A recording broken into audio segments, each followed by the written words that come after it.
Bonjour mes amis, David Simon, né Yes Yunami. Comment allez-vous en ce beau jour, lundi 16 mars 2020, Monday 15 March 2020. J'espère que vous avez passé un excellent moment, un bon week-end.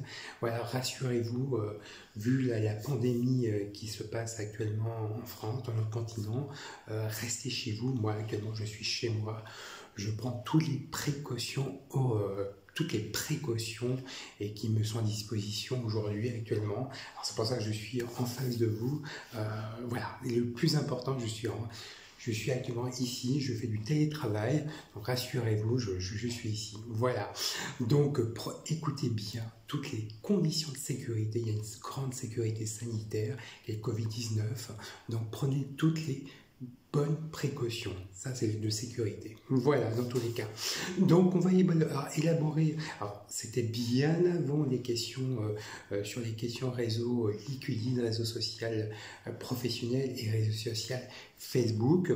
Donc mon compte LinkedIn est consulté dans le secteur de l'assurance, groupe Prévoir, dans le secteur de bancaire, Banque Populaire Grand Ouest, le secteur de financier Bloomberg LP. Donc pourquoi et pour quelle raison? Pourquoi et pour quelle raison j'étais une force vive de chez Groupe Prévoir, attaché commercial, secteur financier, assurance, et puis agent mandataire chez Groupe Prévoir, voilà, AXA Assurance, voilà, autant pour moi. Une force vive et même à conseil. Voilà. Donc, le secteur de l'agroalimentaire, le sieur Cristal, pourquoi? Parce que j'étais une force vive attachée commerciale chez le groupe Selecta, distributeur boissons chaudes, boissons froides et snacking. Voilà. Et le secteur de la technologie et de l'information, le groupe Bosch.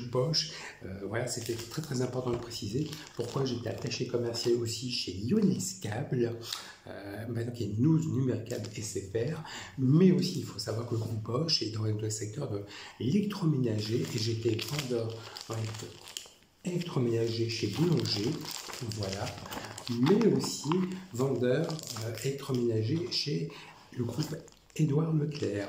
Voilà. Donc pourcentage, 10% de commercial, 6% de stratégie commerciale, 6% de marchand de biens, 6% de financiers et 3% de spécialistes marketing. On va le mettre, je dirais, ce segmentarisation dans une, je le mettrai sur la motivation, la confiance en soi et l'estime de soi. Voilà. Donc une phrase de coaching. N'ayez plus peur de vous-même. Combien de fois je me suis plaint au niveau de la sphère du travail, au niveau de la sphère de la famille, au niveau de la sphère amicale. Et pourquoi et pour quelle raison? Dans la sphère du travail, il y a une telle rivalité, on crée de la richesse, on crée de la valeur ajoutée dans le monde de l'entreprise et on crée de l'argent. C'est tout à fait normal. C'est le principe de l'économie. Dans la sphère famille, il y a une comparaison, c'est très difficile à vivre. Et dans la sphère amicale, il y a une rivalité, il y a une comparaison, une concurrence. Et face à ça, il ne faut pas avoir peur. Il faut avoir, face à ça, il faut les affronter, les trois combinaisons. Lorsque vous avez les trois combinaisons, sphère familiale, sphère travail et sphère amicale, alors, pour les résoudre, il y a trois solutions. Ces trois solutions, il faut reconfigurer votre état d'esprit, votre mindset. Il ne faut pas avoir peur, il faut vous remettre en question. A contrario, ça c'est le plus important, a contrario, il faut avoir un éclairage, surtout un éclairage, reconfigurer votre état d'esprit, écouter, se remettre en question. C'est le plus important, ça c'est très très important. Être capable aussi de vous écouter, de vous donner des investissements, un investissement sur vous-même, mais pour avancer, pour avoir des données de vos objectifs. C'est très très important. Se travailler sur soi-même et se rééquilibrer. très très important pour donner la confiance. Voilà, très très important. Et jamais je me permettrai, voilà, je me permets vraiment de vous dire ce genre de commentaires pour avancer demain. Et vous avez les qualités pour avancer. Les qualités pour avancer. Voilà cette phrase de coaching. Deuxième segmentarisation, une phrase de coaching, phase d'intégration, comment s'adapter rapidement. Intégration pour un nouveau poste manager, s'adapter à un changement d'organisation, mettre en place les relations entre communication managériale, supra-hiérarchique, pyramidale et transversale, analyse et comprendre les enjeux en présence, ça c'est très important, la performance, exceller dans sa profession, améliorer sa performance, modifier son comportement, optimiser ses choix, développer ses comportements, comprendre ses sources et dépasser ses défis quotidiens. La croissance, faire le point et construire son avenir, faire évoluer sa carrière, être en phase avec ses valeurs et définir un nouveau projet. Voilà. Et maintenant, quand je dis maintenant, c'est aussi se remettre en question, apprendre aussi à s'auto-coacher, continuer à performer sans baisse de régime, en régularité, en constance et modeler sa réussite. Voilà. Une question de Valérie. Je suis très étonné, Yacine, tu as raison Yacine, usufructus, qui est le terme notarial, par rapport à ton divorce, par rapport à ton ex-épouse. Tu connaissais Maître Olivier? Alors, Valérie, je connaissais Maître Olivier, oui, pour une simple raison, c'était c'était l'ancien employeur de mon ex-épouse Laurence Vérité ex-Simon, donc voilà, c'est tout à fait normal, et il a vendu le bien de l'appartement 6 rue du Lac. Voilà, donc je le connaissais. Donc en plus, moi j'avais une bonne connaissance chez négociateur dans le secteur de l'immobilier chez Foncière Le Lièvre. Donc voilà. Donc, et puis mon ex-épouse travaillait avec Maître Drouet Lemercier et c'était son ex-collègue aussi. Voilà. Donc voilà, Maître Olivier Emmanuel travaillait à l'époque rue des Minimes avec Maître Drouet Lemercier. Donc voilà, c'est pour ça. Donc et puis Maître Emmanuel Olivier avait vendu l'appartement 6 rue du Lac. Donc je connaissais bien sûr Maître Olivier. Donc il n'y avait aucun problème donc, par rapport à ça. Mais c'est un nouveau concept de divorce par rapport à usufruit. Donc je ne jouis pas. Voilà. Je conçois ma fille, je comprends tout à fait, mais je comprends tout à fait le terme, je dirais, usufruit, mais c'est pour ça que j'ai enlevé, je dirais, directement. J'ai fait appel à ce appel d'Angers qui ont rectifié le tir, mais j'ai conçu ma fille Inès, donc, comme vous avez dit, la photo, hop là, hop, dont les termes. Voilà. Donc, à l'époque, on était à rue Marivaux. Voilà la grossesse. Voilà.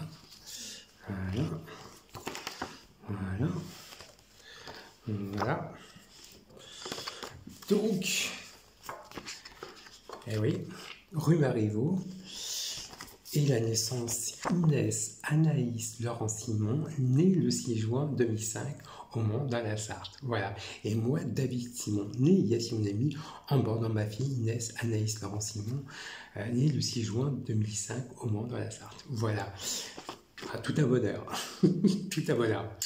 Tout un bonheur. Donc voilà, mais le terme usufruit s'applique automatiquement, même dans le divorce. Pourquoi et pour quelle raison? C'est une tartuffe en branche. C'est une tartuffe en branche. Donc, bah voilà, je comprends un petit peu les juges, les magistrats, que ce soit pour le TJ Le Mans, mais pour la cour d'appel Angers. Pourtant, je suis né au Mans. David Simon, né Yacine Ami, né le 2 novembre 1972, Le Mans et la Sarthe, et j'ai changé mon nom auprès du ministère de la Justice, auprès de Maître Caroline David Ex-Union, inscrite avocate barreau du Mans. Voilà. donc en 2001. Donc ça a été fait en 2002. Donc voilà, donc c'est un divorce en tartuffe en branche. Donc voilà, donc je vais à la plus haute juridiction de l'ordre judiciaire français qui se trouve à la Cour de cassation et qui prennent des décisions en matière civile, pénale et commerciale. Voilà, pour rectifier, action, réaction, correction. Correction à Valérie dans tous les cas. Donc, ce terme usufruit s'applique automatiquement. Et je ne vous le cache pas, je ne le cache pas, parce que, donc, je vous avais dit samedi dernier, j'ai reçu ma fille Inès, semaine impaire. Donc, je peux la voir automatiquement. Je jouis de ma fille, de la présence. Voilà. Moi, je ne l'invente pas. Voilà, je ne l'invente pas, c'est marqué. Semaine impaire le samedi de 10h à 18h et le mercredi ou le dimanche, semaine paire, soit le mercredi ou le dimanche. Voilà. Au bon vouloir de mon ex-épouse Laurent Bénédicte Simon. C'est bien marqué. Donc je vous avais dit au préalable samedi dernier. Voilà. Mais c'est une tartuffe en branche. Et puis bon, je ne cache pas que bon, voilà. Les deux collègues de Laurence Vérité ex-Simon, mon ex-épouse, moi j'étais une des forces vives, je ne cache pas, hop là, hop, une des forces vives du MMA, un groupe Covea, en 2001, donc moi je connaissais bien avant Madame Valérie Destry-Népécha qui habitait ici. Donc, qui n'est pas né au Mans, qui n'est pas né en France, donc voilà, je ne vous cache pas, donc, qui a fait une fausse déclaration mensonger, établie, voilà, TGI, sous du ministère de la Justice, et sous du maître Sadler, qui est condamnable en justice, lien de subordination à leur égard, collaboration de communauté d'intérêt et partie au Cap Massy. Et on était tués, je connaissais ton ex-époux, Jean-Philippe Destray, paix à son âme, je connaissais tes filles, tu étais la marraine de notre fille, Inès, maintenant tu ne l'es plus, tu étais ex-collègue, Covea, mais aussi tu étais témoin de mon mariage, voilà, que je ne cache pas, voilà. Voilà.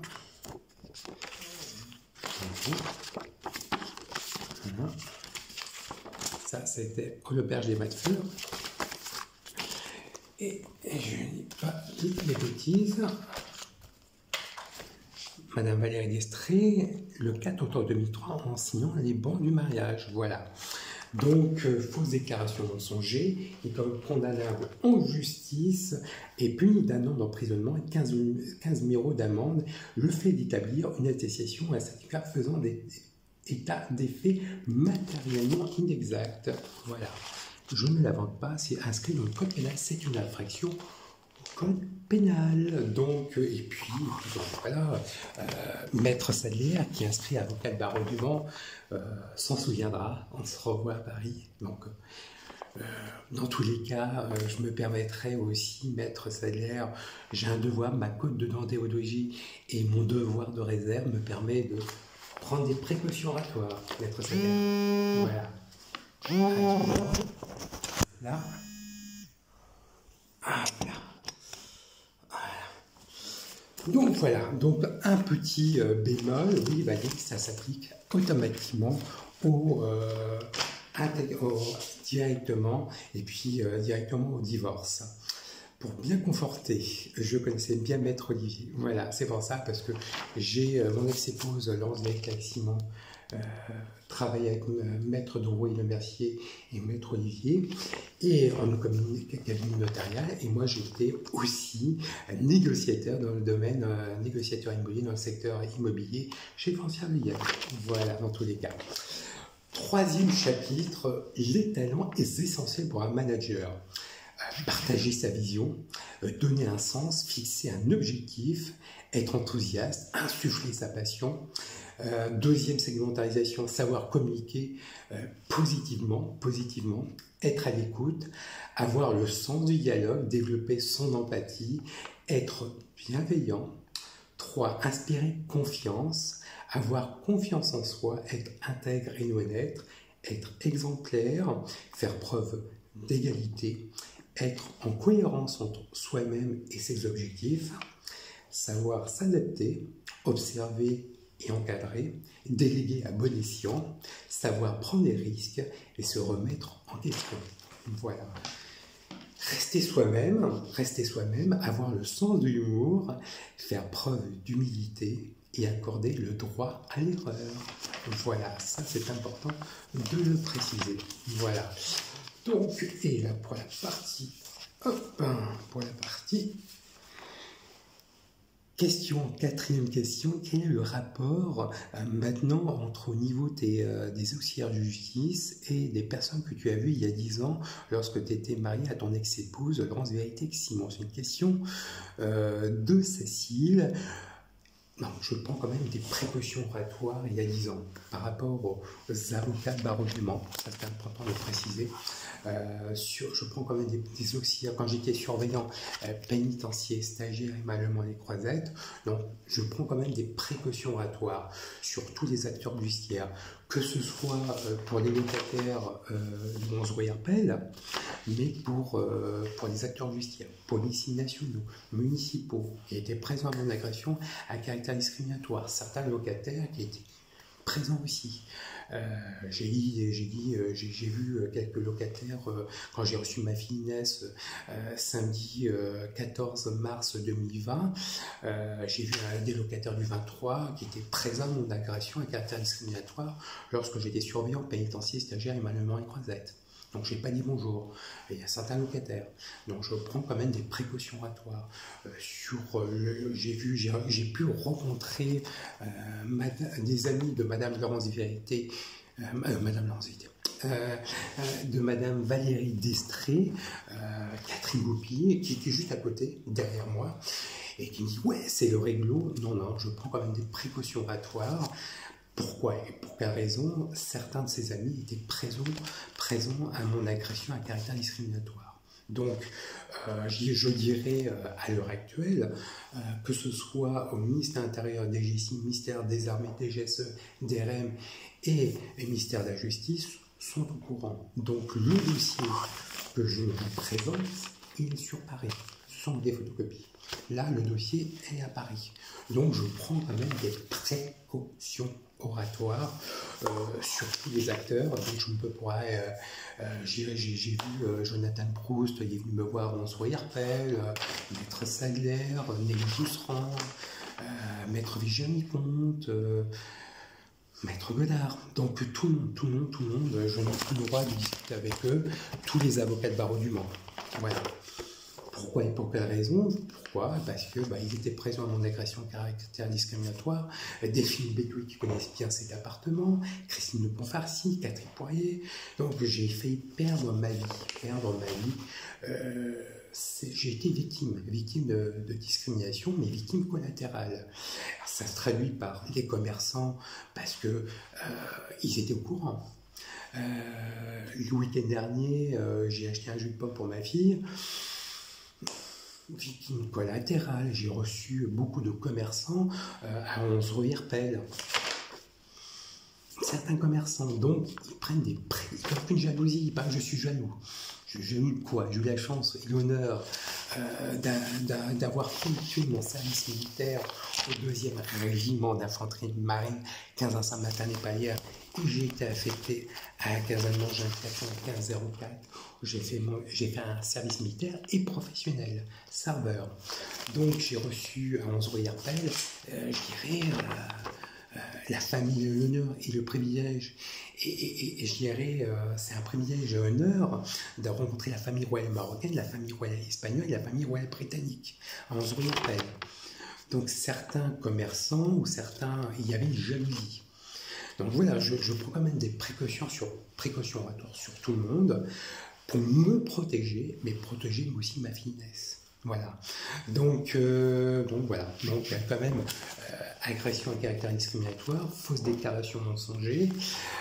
Il y a eu un élément légal, élément matériel. Donc j'étais donc la victime. Donc, mais les faits ont daté de 10 ans. Il y a beaucoup d'élèves surveillants, de surveillants pénitentiaires, stagiaires titulaires ou stagiaires comme moi, ex-collègues surveillants pénitentiaires qui ont été agressés à Émalemont-les-Croisettes. Donc, on va faire un tir groupé, on va à la plus haute juridiction de l'ordre judiciaire français. On appelle ça de la classe action. Voilà, une classe action. Donc, je prends quand même des précautions oratoires sur beaucoup de monde. Donc, c'est pour ça que je prends les bonnes décisions par rapport à ça. Et certains consultants police-justice dont j'ai eu la chance de travailler sur des postes à profil à Emma Fresnes, Emma Valdoise et Paris-la-Santé. Donc, je prends quand même des précautions oratoires par rapport à ça. Donc, voilà. Donc, je mets on va dire un focus sans rentrer dans le jeu, mais je reste persuadé que ça va se terminer soit par ça reste dans les annales police-justice, ou soit ça fait jurisprudence tant sur l'agression à caractère discriminatoire dont j'ai subi, non-évaluation de mes supérieurs hiérarchiques, voilà, c'est important de préciser. Alors là, je vous le dis, voilà, voilà, non supérieur hiérarchique, un diable, et pourtant j'ai réussi un concours d'état régalien, voilà, donc je fais un tir groupé. Voilà, je fais un tir groupé.